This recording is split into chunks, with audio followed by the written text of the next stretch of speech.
পশ্চিমবাংলায় কাজের বন্দোবস্ত না করে, এমপ্লয়মেন্ট জেনারেট না করে তৃণমূল বাধ্য করেছে একটা গোটা প্রজন্মকে পরিযায়ী শ্রমিক হয়ে যেতে।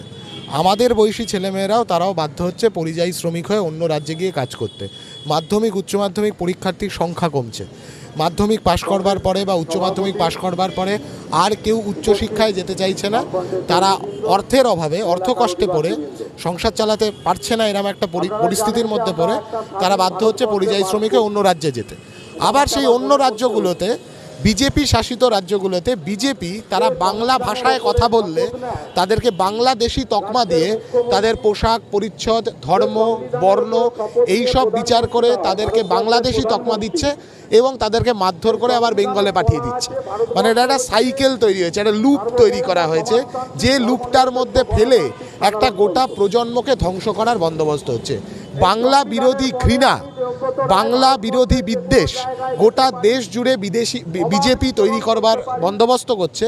আর বাংলার মাটিতে সেটার থেকে মুনাফা নেওয়ার চেষ্টা করছে তৃণমূল। বিজেপি আসলে বকলমে তৃণমূলকে সাহায্য করছে বাংলায় তৃণমূলের হারিয়ে যাওয়া জমি, সেই জমিটা উদ্ধার করতে এইভাবে, এটা স্পষ্ট। কিন্তু সব থেকে বড় যে সংকটটার মধ্যে পড়তে হচ্ছে যে ইয়াং ছেলেমেয়ে, তরুণ প্রজন্মের ছেলেমেয়ে, আমাদের বয়সী ছেলেপিলেরা এই যে একটা অন্য জায়গায় কাজ করতে যাওয়া, কয়েকটা টাকার বিনিময় এবং সেখানে গিয়ে আক্রমণের শিকার হওয়া, মরে যেতে হচ্ছে। এই অবস্থা থেকে বেরোনোর জন্য সরকারের যে মনোভাবটা দরকার, সরকারের যে সামাজিক সুরক্ষা পরিযায়ী শ্রমিকদের জন্য তার যে ব্যবস্থা করা দরকার, একটা ন্যূনতম পরিযায়ী শ্রমিক কার্ড, সেই কার্ডটুকুও তৃণমূলের সরকার এখনো বন্দোবস্ত করেনি। তাদের সামাজিক সুরক্ষার বন্দোবস্ত, তাদের ছেলেমেয়েরা যারা পশ্চিমবাংলাতে রয়েছে তাদের পরিবারের দেখভাল করা, তাদের ছেলে মেয়েদের লেখাপড়ার বন্দোবস্ত করা, এর কোনোটাই আমরা এমন এই দাবিও রেখেছি যে পরিযায়ী শ্রমিকের পরিবারের সন্তানের জন্য বিশেষ স্কলারশিপের বন্দোবস্ত করুক সরকার। কিন্তু এই ধরনের কোনো পদক্ষেপ, কোনো মনোভাব সরকারের পক্ষ থেকে আসেনি। এটা দুর্ভাগ্যজনক যে একটা সময় পশ্চিমবাংলাতে গোটা দেশ থেকে মানুষজন আসতো কাজ করতে, আর এখন পশ্চিমবাংলা থেকে লাখ লাখ ছেলে মেয়ে তারা বাধ্য হচ্ছে অন্য রাজ্যে গিয়ে কাজ করতে। কিন্তু তাদের দায়িত্ব রাজ্যের সরকার নিচ্ছে না, দেশের সরকার তো নিচ্ছেই না।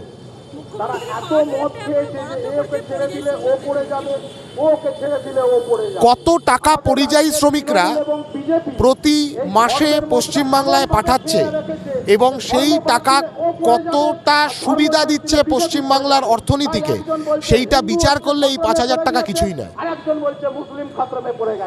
মূল কথা হচ্ছে পরিযায়ী শ্রমিককে তার বেঁচে থাকার অধিকার, তার সামাজিক সুরক্ষার অধিকার, তার ছেলে মেয়ের বেড়ে ওঠার অধিকার, তার পরিবারের মানে শান্তিতে দুমুঠো দুবেলা খেয়ে পড়ে বাঁচবার অধিকার, এই অধিকারগুলো দিতে হবে। শুধু ওই একটা উইমজিক্যাল ভাবে একটা 5,000 টাকা আমি তোমায় দিয়ে দেবো এরকম একটা ঘোষণা করার কোনো মানে হয় না।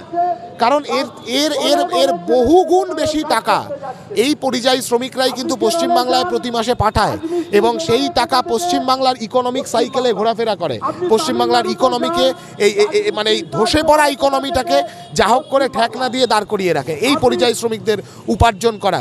মাথার ঘাম পায়ে ফেলে রাজমিস্ত্রি থেকে শুরু করে, দোকান কর্মচারী থেকে শুরু করে, কোথাও গ্যারেজে কাজ করছে, এই পরিযায়ী শ্রমিকদের টাকাই কিন্তু পশ্চিমবাংলায় ঘুরছে। অতএব এই 5,000 টাকাটা তার কাছে নস্যি। এই পরিবেশ তো আমাদের হওয়ার কথা ছিল না। এই পশ্চিমবাংলায় থেকে, এই পশ্চিমবাংলায় আমার পরিবার আছে, এই পশ্চিমবাংলায় আমার সমাজ আছে, এই পশ্চিমবাংলায় আমার সন্তান আছে, আমি তাদের সামনে থেকে কেন?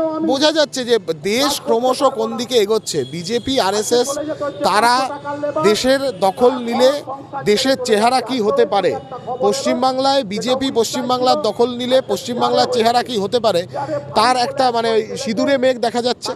এ তো স্পষ্ট যে নাগরিকত্ব দেওয়ার মালিক কে? নির্বাচন কমিশন নয়। এসআইআর এর মাধ্যমে নাগরিকত্বকে কেন্দ্র করে যে ধোঁয়াশা তৈরি করা হলো, এখনো পর্যন্ত সেই ধোঁয়াশা কাটালো না সরকার। তৃণমূল হচ্ছে তার ভুয়ো ভোটারকে জিয়ে রাখবার জন্য ওই প্রশ্নেই আর গেল না। নাগরিকত্বটাকে কেন্দ্র করে যে ধোঁয়াশাটা তৈরি হলো সেইটাকে ক্লিঞ্চ করবার প্রশ্নে তৃণমূল গেলই না।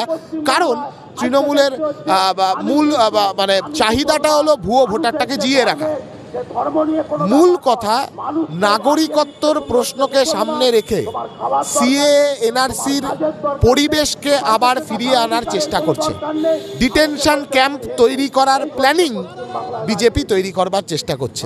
তারই কয়েকটা নিদর্শন তুমি যে ঘটনাগুলো বললে। এই পরিবেশ ছিল না, তারা দূষিত করেছে। বাংলায় এসে বাংলা কথা আজকে বলছে, তৃণমূল হচ্ছে বিজেপি একবারে, তৃণমূল হচ্ছে বিজেপি সম্পূর্ণ ভিত্তি।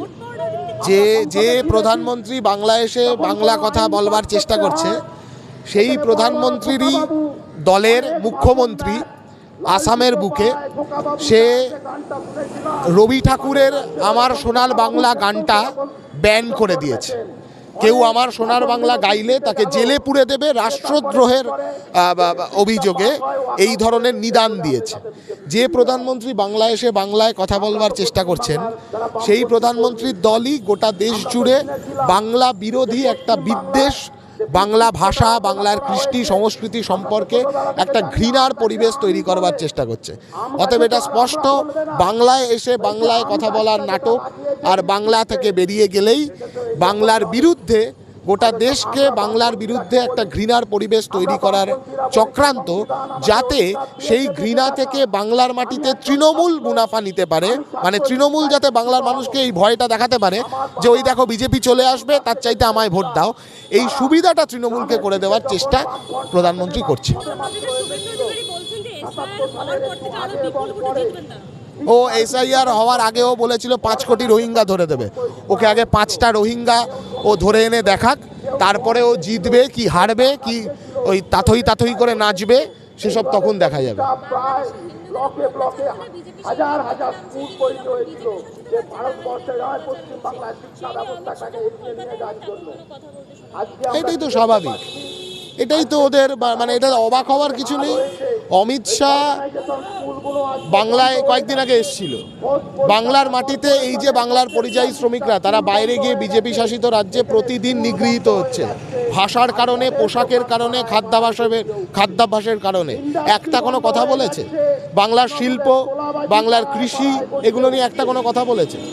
স্রেফ নিজেদের প্রোপাগান্ডা করবার জন্য এরা বাংলায় আসে এবং বাংলায় এসে বাংলার মাটিতে হিন্দু মুসলমান মেরুকরণ, ভোট বাক্সের মেরুকরণ ঘটানোর জন্য এরা মাঝে মধ্যে বাংলায় আসে, কিছু গরম গরম বক্তৃতা দেয় যাতে এই মেরুকরণটাকে আরও ক্যাটালাইজ করতে পারে, করে আবার ফিরে চলে যায়। আর সেই ক্যাটালাইজ করা জমির মধ্যে ধেই ধেই করে নাচে শুভেন্দু অধিকারী এবং তৃণমূলের নেতারা। অন্তত গরিব মানুষগুলো এটা মানুষের জীবনের উনি লড়ুন না, উনি সবার প্রথম বলেছিলেন যে এসআইআর বাংলায় করতে গেলে ওনার মৃতদেহের ওপর দিয়ে করতে হবে। সে যাই হোক, তা সেটার কি ফলাফল আমরা দেখতেই পেয়েছি প্রত্যেকে। এরপরে উনি এরকম প্রতিদিন নিত্য নতুন কিছু না কিছু বলে যান এবং উনি বলে যাবেন, কারণ ওনার বলে যাওয়াটাই কাজ করাটা ওনার মানে অভ্যাসের মধ্যে নেই, বলে যাওয়াটা ওনার অভ্যাসের মধ্যে আছে।